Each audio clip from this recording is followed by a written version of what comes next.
Imagine waking up in a steel tunnel full of death traps, where every direction leads to danger and the only option is to crawl forward into the unknown. That is the situation Lisa finds herself in, though she doesn't know whether she has been abducted by aliens, caught in a government experiment, or dragged into some twisted form of purgatory. What she does know is that death isn't permanent here. Each time she dies, she wakes up again, forced to continue deeper inside this nightmare maze. It begins far from the tunnels. Lisa is first seen lying on the ground in the middle of a lonely road in the countryside. A truck comes barreling down on her, and she only manages to stand up and step aside at the last possible moment. The driver, a man named Adam, stops to ask if she needs help. Lisa refuses, but he points out that the nearest gas station is 7 miles away. He begins to drive off, but Lisa reconsiders and takes the ride after all. That is her first and most devastating mistake. From the moment she gets in the truck, Adam starts probing into her life. He comments on her French accent and asks whether she has family nearby. Lisa explains that her daughter would have turned 9 that day and reveals that she is traveling alone. For a vulnerable woman in a strange country, this is dangerous information to give a stranger. It immediately makes her sound isolated, without anyone who would notice if she went missing. Instead of inventing a safe backstory or keeping her answers vague, Lisa essentially told Adam that she was the perfect target. Adam, for his part, responds by speaking about death and loneliness in a nihilistic way that clearly disturbs her. To distract herself, Lisa turns on the radio, only to hear a story about a recent double murder. The suspect is described as a white male with short hair and a cross tattoo on his hand. She looks down and sees the exact same tattoo on Adam. Her blood runs cold. But instead of fighting back or trying to escape, she freezes in place. Adam slams on the brakes, her head hits the dashboard, and she blacks out. At this point, Lisa had alternatives. She could have refused the ride and walked to the gas station. At an average walking pace, the 7 miles would have taken just over 2 hours, and jogging could have cut that time in half. Certainly not pleasant, but much safer than being locked in a vehicle with a murderer. Even once she realized who Adam was, she had options. Punching him, grabbing the wheel, or throwing herself out of the moving vehicle would have given her at least a fighting chance. Instead, she was rendered unconscious without resistance.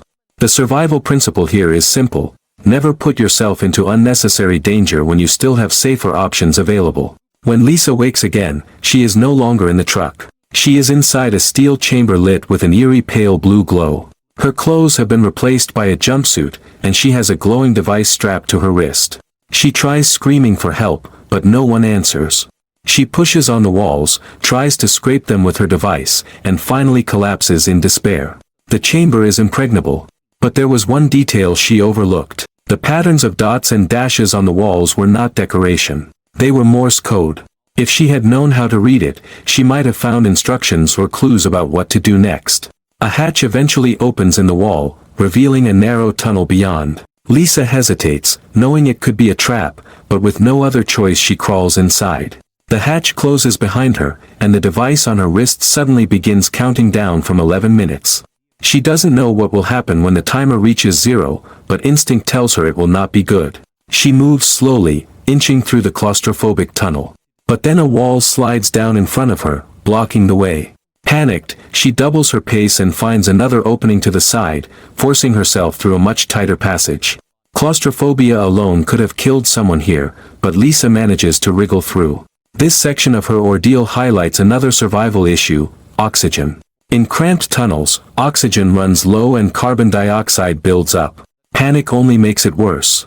The right strategy is to control breathing: slow inhales through the nose, steady exhales through the mouth, to preserve air and stay calm.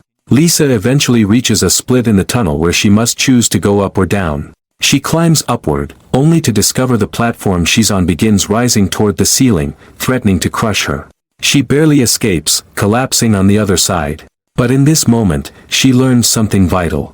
The tunnel seems to reset itself. The platform lowers back down as if waiting for another person. This is no random trap. It is a constructed system, designed to test or torment multiple captives. The theory is confirmed when Lisa encounters the body of another person wearing the same wrist device. This corpse has been torn apart, half decayed and half melted into goo. It is grotesque, but it tells Lisa she is not alone. Others have been forced into the same nightmare, and most have not survived. She pulls the remains aside and continues forward, but now she knows to expect more traps. At this point she should also have tried to take the dead person's device, since it might serve as a weapon, tool, or distraction later. In an environment where resources are scarce, even something broken or useless looking could make the difference between life and death. Soon, the timer on her wrist is almost at 0. A grate drops down to block her way, and fire nozzles appear along the tunnel walls. With only seconds left, a hidden chamber opens behind her, providing a place to hide. She dives inside just in time as twin whirlwinds of fire sweep through the tunnel. The flames die down, the barrier lifts, and Lisa is forced back into the tunnel. Once again, she has survived, but the timer resets. This proves that every section is timed, and the punishments for failure are lethal. The next section is even worse. The tunnel ceiling lowers until she has barely enough space to crawl on her back. She continues until she feels the floor drop into water. With less than 9 minutes remaining, she wastes precious time drinking before finally diving down. Now she must hold her breath and swim blindly through submerged passages. If claustrophobia wasn't bad enough, drowning is now added to the long list of ways she could die. At this point the true horror of the situation becomes clear. Lisa is not merely unlucky. She is part of a constructed system of trials. Each trap is carefully designed to test physical endurance, mental resolve, and timing. The resetting mechanisms and repeated timers suggest that many victims have been placed here before, and more may follow. Whether it is aliens, advanced humans, or some kind of supernatural force, Lisa has been placed in a maze where the only rule is to keep moving forward until you die, and then do it again. Throughout all of this, her survival depends not on brute strength but on mindset. She needs to stay calm, observe carefully, and take advantage of every possible clue or resource. Breathing techniques conserve oxygen. Awareness of reset mechanisms hints at patterns. Dead bodies, while disturbing, can provide useful gear. And above all, hesitation kills.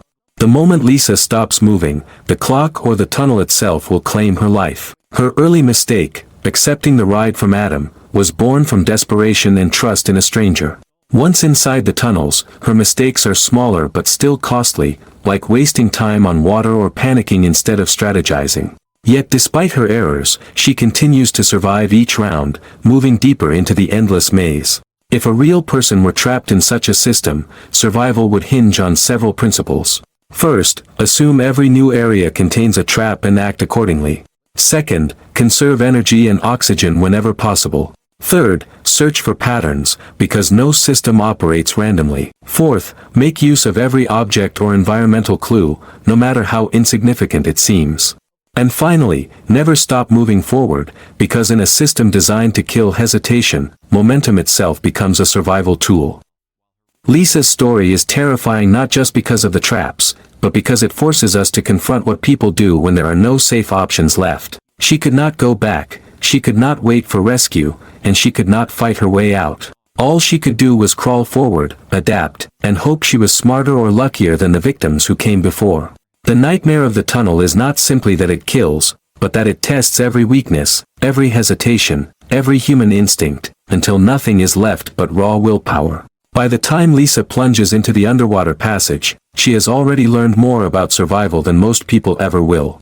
But the tunnel is endless, and every lesson comes at the cost of another narrow escape. Whether she was abducted by aliens, trapped in an experiment, or cast into some purgatory, one truth remains. The tunnel exists to grind its victims down until they can move no further. The only way out is through, and death, no matter how often it comes, offers only a temporary escape.